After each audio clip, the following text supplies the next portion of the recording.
বলবেন? কিছু বলবো না আমি। এটা এটা আমাদের মহিলা মুখ্যমন্ত্রী, তিনি থ্রেড কালচার চালান। আর আমাদের পানিহাটিতে যিনি পানিহাটির অভিভাবক বলেন, তারই থ্রেড কালচারের জন্যই আমাকে চক্রান্ত করে এগুলো করা হয়।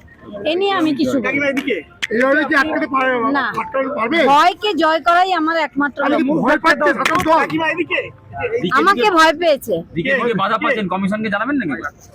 না, আমি জানানোর প্রয়োজন মনে করি না। এইভাবে বাধা দেওয়ার কারণটা কি মনে করছেন? আমাকে হয়তো কালকে আঘাত করলে আমি হয়তো আজকে নমিনেশনে আসতেই পারতাম না, ওই জন্য আমাকে আঘাত করার চেষ্টা করেছিল। 200%।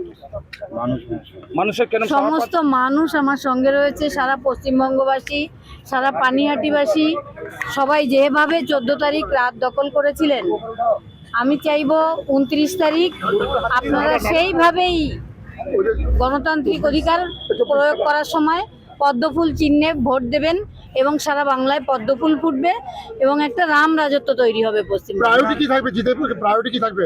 নারী সুরক্ষা, নারী নিরাপত্তা আর ছোটদের শিক্ষা।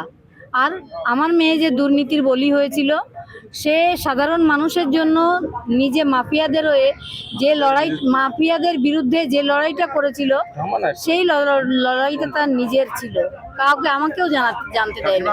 আমরা সেই লড়াইটাই এগিয়ে নিয়ে যাব। স্মৃতি ইরানি এসেছিলেন, কি বলবেন? আপনার সাথেই ছিলেন।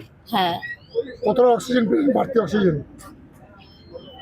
বিপ্লব দা ছিলেন আমার সঙ্গে, ডক্টর রজত শুভ্র বন্দ্যোপাধ্যায় ছিলেন, সবাই ছিলেন। এবং সব থেকে বড়, আমার সঙ্গে পানিহাটিবাসী এবং আমার পাশে দাঁড়িয়ে আছেন আমাদের জেলা প্রেসিডেন্ট, ইনি হচ্ছেন। প্রধানমন্ত্রী আজকে বলেছেন যে পুরনো কোনো নারী নির্যাতনের কেস আবার খোলা হবে, কি বলবেন? খুব ভালো বার্তা এটা। আপনার মতামত এই বিষয়ে আপনি কতটা আশাবাদী? আমি তো সবসময় মেয়ের আমার ন্যায় বিচার নিয়েই ছাড়বো, সেটা আমার জিত ছিল। এবং প্রত্যেকটা আমার মেয়ের ঘটনার পরে না হলেও 200 ঘটনা ঘটেছে, তাদের আমাদের যে থ্রেড কালচার চালান আমাদের মহিলা মুখ্যমন্ত্রী, তিনি কোনো একটা ঘটনা ঘটলে ভিকটিম ফ্যামিলির কাছে কিছু টাকা ধরিয়ে দেন আর অ্যাকিউজ যারা থাকে তাদের বাঁচিয়ে দেন। মানে যারা অন্যায় করে তাদের মাথায় হাত রাখেন, কেননা তাদের ওই ভোট বক্সে তাদের দরকার হয় আমাদের মাননীয় মুখ্যমন্ত্রী। আগামী দিনে কি মহিলা সুরক্ষা বাড়বে?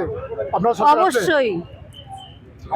মহিলারা যেমন আমাদের মুখ্যমন্ত্রী আমার মেয়ের ঘটনার পরে বলেছিলেন রাত্রে মেয়েদের ডিউটি দেওয়া হবে না, তারপরে আরেকটা ঘটনা যখন ঘটলো তখন বললেন রাত 8টার পরে মেয়েরা বাইরে বেরোবে না। মেয়েরা বাইরে বেরোবে না তা কই রে, ওনার মদমাতাল সব উশৃঙ্খলতা করে বেড়াবে। আবার আক্রান্ত হলে অভিযোগ জানাবেন? না, অভিযোগ জানাবো না, আমার সেই সাহস